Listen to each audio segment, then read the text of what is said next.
दोस्तों, बिहार में क्या होगा चुनाव से पहले इस बात की चर्चा बिहार के हर चौक चौराहों पर हो रही है।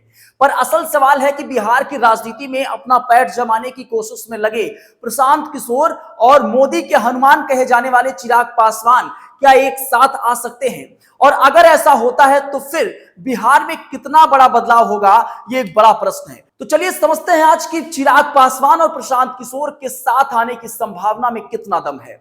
बिहार की राजनीति में प्रधानमंत्री नरेंद्र मोदी के हनुमान केंद्रीय मंत्री चिराग पासवान अब पीके यानी प्रशांत किशोर से हाथ मिलाते हैं या नहीं, ये एक यक्ष प्रश्न है।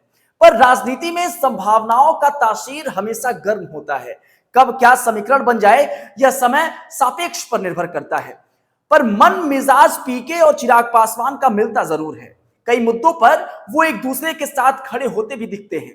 आइए जानते हैं कि राजनीति का कौन सा सिरा पकड़ ये दोनों एक साथ भी और अलग अलग भी दिखते हैं। जनसुराज के संस्थापक प्रशांत किशोर की राजनीति भी बिहार के संपूर्ण विकास की चाहत लिए पिछले कुछ दशक से सत्ता पर काबिज लालू यादव और नीतीश कुमार की सत्ता के विरुद्ध है। सबसे ज्यादा वह क्षुब्ध बिहार की शिक्षा व्यवस्था से हैं, जिसमें वे अमूलचूल परिवर्तन चाहते हैं। लोजपा यानी रामविलास की राष्ट्रीय अध्यक्ष चिराग पासवान बिहार फर्स्ट की बात कर बिहार को नए सिरे से विकास की पटरी पर दौड़ाना चाहते हैं। बेहतरीन क्वालिटी पूर्ण और रोजगार केंद्रित शिक्षा को लेकर चिराग पासवान भी बिहार में कुछ नया करना चाहते हैं। जनसुराज के संस्थापक प्रशांत किशोर मुख्यमंत्री नीतीश कुमार की शराबबंदी नीति के घनघोर विरोधी हैं। उनका कहना भी है कि उनकी सरकार आई तो सबसे पहले घंटे में शराबबंदी कानून खत्म करेंगे। केंद्रीय मंत्री चिराग पासवान को भी शराबबंदी वैसे पसंद है नहीं। चिराग ने भी शराबबंदी की जमकर आलोचना की, कहा कि हर जगह शराब उपलब्ध है और धड़ल्ले से होम डिलीवरी की जा रही है। शराबबंदी का गलत नीति को लेकर लाजपा आर के अध्यक्ष चिराग पासवान कहते हैं, शराब के साथ ताड़ी को साथ नहीं करना चाहिए था। इसमें एक बड़े वर्ग की रोजी रोटी जुड़ी हुई है। गलत नीति के कारण आज गरीब लोग जेल में हैं और शराब माफियाओं की चांदी है। चिराग पासवान ने बीपीएससी विरोध के मुद्दे पर भी प्रशांत किशोर के साथ खड़े नजर आए थे। उन्होंने कहा था कि प्रशांत किशोर जिस मुद्दे को लेकर अनशन पर थे, उस मुद्दे से वह भी सहमति रखते हैं। यह सुनिश्चित करना बिहार सरकार की जिम्मेदारी है कि बीपीएससी के छात्रों के साथ कोई अन्याय ना हो। जिस तरीके से बीपीएससी की ओर से कुछ छात्रों की फिर से परीक्षा ली गई, वो गलत है।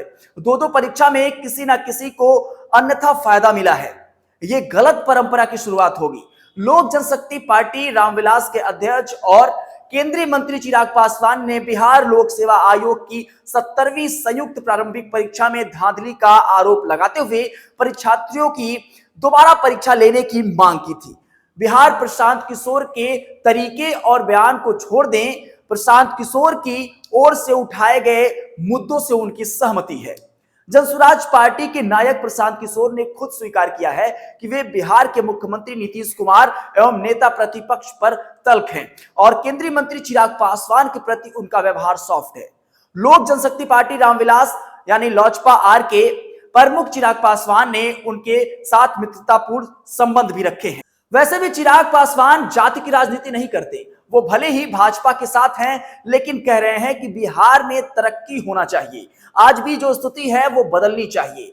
उनका अपना काम करने का तरीका भी थोड़ा सा अलग है और वो मानते हैं कि कोई राजनीतिक संबंध जाति से नहीं होना चाहिए। लेकिन वो ठीक बता रहे हैं कि जनसुराज के संस्थापक प्रशांत किशोर कहते हैं कि चिराग पासवान जब तक भाजपा के साथ हैं, उनके साथ जाने का कोई मतलब नहीं है। एक संकेत तो है कि चिराग पासवान भाजपा का साथ छोड़ेंगे तो बात बन सकती है। चुनावी समीकरण की बात करें तो उपचुनाव में पीके को 8 से 10% वोट आए थे। उधर चिराग पासवान 6 से 7% वोट की राजनीति करते हैं। नीतीश कुमार भी 16% वोटों की राजनीति करते हैं।